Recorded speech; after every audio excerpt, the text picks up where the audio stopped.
सीमा पार पाकिस्तान से ड्रोन के जरिए हेरोइन तस्करी का नापाक खेल लगातार जारी है। भारत पाक अंतर्राष्ट्रीय सीमा पर स्थित श्रीगंगानगर जिले के श्रीकरणपुर सेक्टर में देर रात सीमा पार पाकिस्तान से ड्रोन के जरिए 2 पैकेट हेरोइन ड्रॉप की गई है। 2 पैकेट हेरोइन ड्रॉप किए जाने के बाद सीमा सुरक्षा बल के जवान पूरे एरिया की छानबीन करने में जुटे हुए हैं। साथ ही संदिग्धों पर भी नजर रखी जा रही है। फिलहाल जहां एक और सीमा सुरक्षा बल के जवान पूरे एरिया के इंस्पेक्शन कर रहे हैं, वहीं दूसरी ओर पुलिस के द्वारा भी नाकेबंदी कर संदिग्ध लोगों पर नजर रखी जा रही है।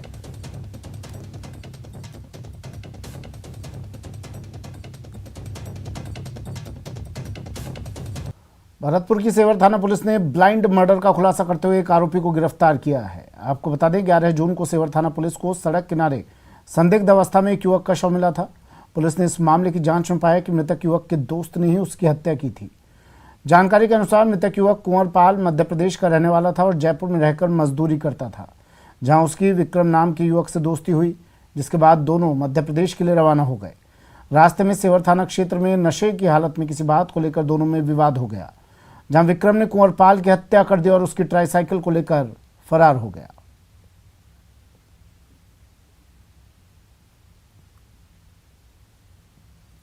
पीट पीट कर सरकारी शिक्षक की हत्या के मामले में 2 दिन बाद भी पुलिस के हाथ खाली हैं। अभी तक पुलिस ना तो हत्या के आरोपियों और न हत्या के पीछे के मकसद के बारे में कुछ पता लगा पाई है। आपको बता दें कि 2 दिन पहले इटावा इलाके में अज्ञात बदमाशों ने हमला कर एक सरकारी शिक्षक को मौत के घाट उतार दिया था। बाइक से खेत की तरफ जाते समय पहले से घात लगाकर बैठे बदमाशों ने हमला बोल दिया था।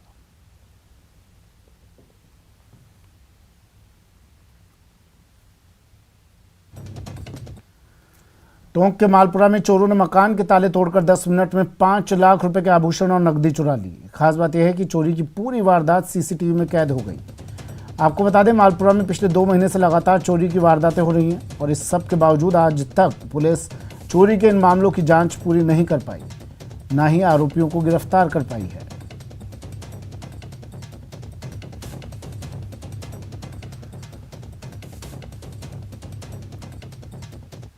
करने गए जो कि हम शनिवार को जाते तो वापस आए हम करीबन 9:30 बजे।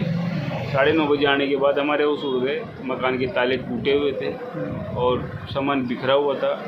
हम सब लोग डरते डरते कमरे के अंदर गए, मकान के अंदर हमने प्रवेश किया, देखा तो सब कुछ बिखरा हुआ था, ताले टूटे हुए थे, सामान बिखरा हुआ था सारा। तो हम घबरा के हमने हमारे सीसीटीवी फुटेज चेक किए, जो ये घटना शाम को 7 बजे ही हो चुकी थी। हम 9:30 बजे पहुँचे थे घर पे, जबकि घटना 7 बजे ही चोरों ने 5 मिनट के अंदर खेल निपटा दिया, जबकि 6:45 पे हम घर से रवाना हुए थे। अजमेर भीलवाड़ा राष्ट्रीय राजमार्ग पर भीलवाड़ा से अजमेर आ रही रोडवेज बस खड़े ट्रेलर से टकरा गई। हादसे में 1 दर्जन यात्री घायल हो गए, जिन्हें इलाज के लिए स्थानीय अस्पताल ले जाया गया, जहां से हालत गंभीर होने पर आधा दर्जन यात्रियों को अजमेर रेफर किया गया है। हादसा रोडवेज बस चालक की लापरवाही के कारण हुआ। सूचना पर पहुंची पुलिस ने घायलों को अस्पताल पहुंचाया है।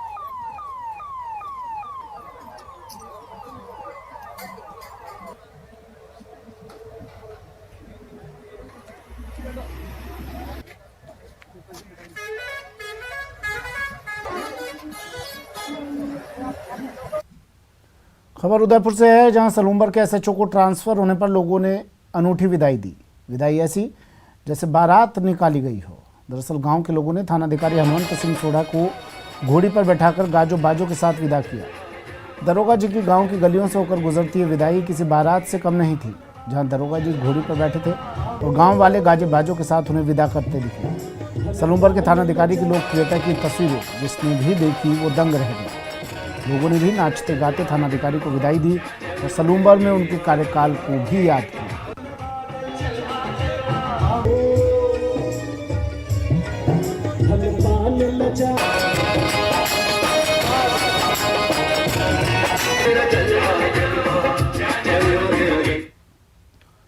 खबर श्रीगंगानगर से है। श्रीगंगानगर के सूरतगढ़ में आज केंद्रीय सड़क परिवहन व राजमार्ग मंत्री नितिन गडकरी ने लगभग 753 करोड़ रुपए की सड़क परियोजनाओं का वर्चुअल माध्यम से शिलान्यास किया। इन परियोजनाओं के अंतर्गत श्रीगंगानगर जिले के सूरतगढ़ में 26 करोड़ 61 लाख रुपए की लागत से राष्ट्रीय राजमार्ग 62 के बीकानेर सूरतगढ़ खंड में RE दीवार के साथ दोनों तरफ की अप्रोच सड़क सहित इंदिरा सर्किल पर करीब 1 किलोमीटर से ज़्यादा की लंबाई के 4 लेन फ्लाईओवर का निर्माण किया जाएगा। मैं अनुरोध करता हूं पुनः श्री नितिन जयराम गडकरी जी से एक बार जोरदार तालियों के साथ इस कार्यक्रम के साक्षी बनते हुए हम सभी माननीय मंत्री महोदय श्री नितिन जयराम गडकरी जी।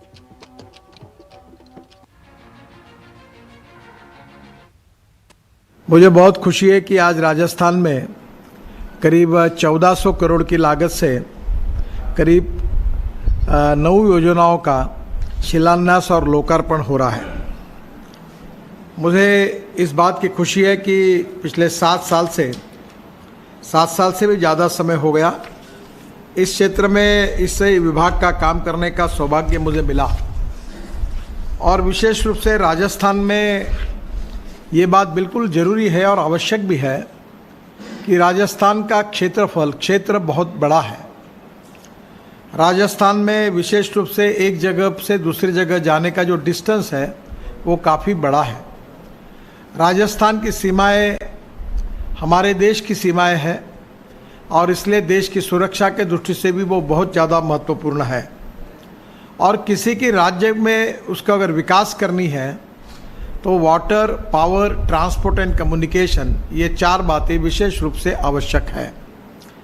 मैं मानता हूं कि राजस्थान में विशेष रूप से रोड का विकास करने के साथ साथ हमारे गांव, गरीब मजदूर किसानों की प्रगति हो, नौजवान युवाओं को रोजगार मिले और राजस्थान एक प्रगतिशील, समृद्ध और संपन्न राज्य बने, यही मेरी कोशिश थी।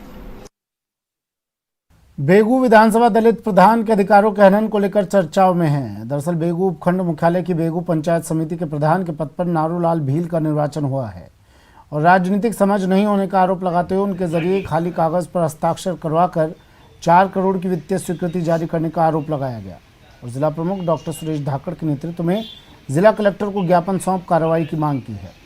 ज्ञापन के जरिए विकास अधिकारी संजय और बाबू करण सिंह के विरुद्ध कार्रवाई की मांग की गई। जब हमारे पास बैक डेट के कोरम में साइन करवाने आए कि भाई ये इस प्रकार से साइन करने हैं, कोई स्वीकृतियों का मामला है, तब इसका जब हमारे को पता चला और लिस्टें देखी और जब प्रधान जी से पूछा गया कि भाई क्या है, तो प्रधान जी ने बोला कि मैंने किसी प्रकार की कोई साइन नहीं की। तो इस चीज़ का हम विरोध करने के लिए वीडियो साहब के पास भी गए, भाई आप ये क्या कर रहे हो, तो उन्होंने हमारी नहीं सुनी। तो अभी कलेक्टर महोदय के पास में आए कि भाई ये जितने भी ये घोटाले कर रहे हैं। डूंगरपुर में एफसीआई का 26,000 क्विंटल गेहूं जो बांसवाड़ा लैब से जांच कराने पर 40 दिन पहले अनसेफ पाया गया था, वही गेहूं अब उदयपुर स्थित प्राइमरी हेल्थ केयर लैब की जांच में पास हो गया है। सैंपल पास होने के बाद खाद्य एवं नागरिक आपूर्ति विभाग ने इस गेहूं के उठाव की अनुमति दे दी है और अब ये गेहूं गरीबों में बांटा जाएगा। इसे लेकर डूंगरपुर जिले के रसद अधिकारी रामचंद्र शेरावत ने बताया कि खाद्य सुरक्षा योजना और प्रधानमंत्री गरीब कल्याण योजना के तहत डूंगरपुर रेलवे स्टेशन पर मार्च माह में मालगाड़ी से गेहूं के कुल 52,829 बैग पहुंचे थे। उस समय मालगाड़ी से ट्रकों में लोड करने पर गेहूं की ढेलियां बनी हुई मिली थी। खराब गेहूं आने के बाद इस गेहूं के सैंपल जांच के लिए बांसवाड़ा लैब में भेजे गए थे। बांसवाड़ा लैब की रिपोर्ट में 26,000 क्विंटल गेहूं को अनसेफ बताया था, जिसके चलते उसके बांटने पर रोक लगा दी गई थी। इस पर एफसीआई के रीजनल ऑफिस से टीम ने डूंगरपुर आकर पूरे स्टॉक के सेमिग्रेशन का काम शुरू किया और इसके बाद 3,000 क्विंटल गेहूं को सेग्रीगेशन में खराब मानकर अलग किया गया।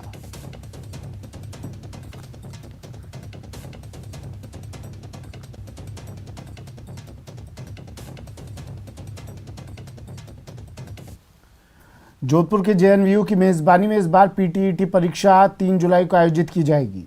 आपको बता दें, प्रदेश के बीएड कॉलेजों की प्रवेश परीक्षा पीटीईटी के लिए अभ्यर्थी अपना प्रवेश पत्र डाउनलोड कर सकते हैं। उम्मीदवार आधिकारिक वेबसाइट pttRaj2022.org से पीटीईटी प्रवेश पत्र डाउनलोड कर सकते हैं। ये परीक्षा 3 जुलाई को सुबह 11:30 बजे से दोपहर 2:30 बजे तक आयोजित की जाएगी। द्विवर्षीय और 4 वर्षीय पाठ्यक्रम में उपलब्ध करीब 1,40,000 सीटों पर प्रवेश के लिए 5,44,348 आवेदन प्राप्त हुए हैं, जिसमें द्विवर्षीय पाठ्यक्रम के 3,79,522 और 4 वर्षीय पाठ्यक्रम के लिए 1,64,823 आवेदन किए गए हैं। इस परीक्षा के लिए प्रदेश भर में 1,580 केंद्र बनाए जाएंगे।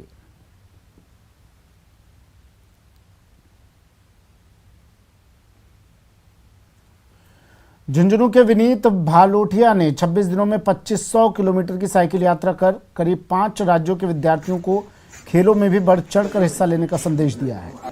आज सुबह विनीत जब झुंझुनू पहुंचे तो उनका स्वागत किया गया। दरअसल इंडाली गांव के रहने वाले विनीत भालोठिया ओडिशा के भुवनेश्वर की नाइजर कॉलेज में रिसर्च स्कॉलर हैं और साइकिलिंग करना उनका शौक है। इसी शौक के तहत उन्होंने खेलों के प्रति लोगों में जागरूकता बढ़ाने के लिए भुवनेश्वर से अपने घर झुंझुनू की ओर निकले। इस दौरान उन्होंने 2500 किलोमीटर की यात्रा की।